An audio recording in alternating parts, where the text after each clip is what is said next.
Hi, in this video, I'll explain how to calculate the yaw rate and drift angle with Spreadsheet with DiRT 2.0. First, you need a telemetry app for your game on PC that is capable of export as CSV or a similar format. The app I used will be in the description below. Then import the CSV data for your spreadsheet. See the software supplier's document for this procedure. The data shown is from test drive in garage with the Audi S1 EKS in Montalegre.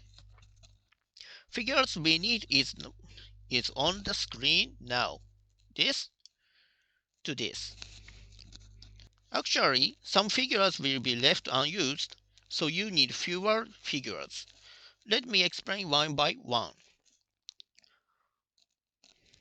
First, for DIR X, Y, and Z is used to determine the card's heading, but we'll discuss on XZ plane, so we don't need to for Y.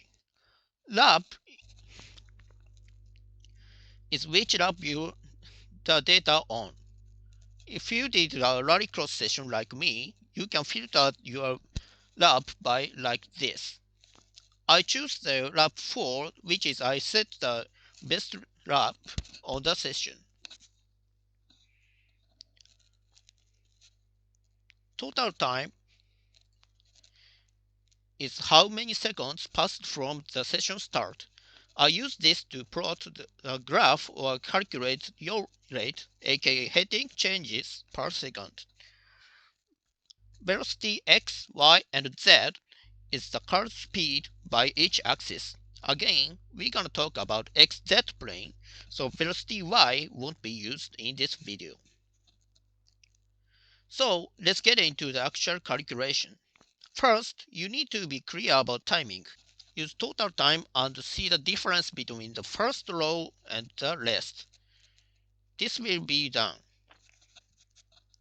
I placed this on column M by mistake, but it should be done in column K.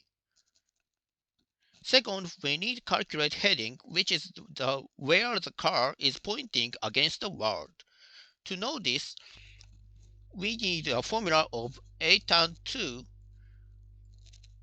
and forward dirx, forward dirz as argument. This will return the number in radians, so don't forget to add the degrees on top of the formula. Display number in degrees. Third, theoretically, divide the difference of heading by difference of lap time will give you the yaw rate. However, sometimes this gives you a wrong result, which is like minus 270 degrees per second when it's actually positive 90, or like so. So you need to filter the number using ifs function, as I do in column O. Fourth, we use A tan 2 again to know which direction is the car actually going. This time we use velocity x and velocity z as argument.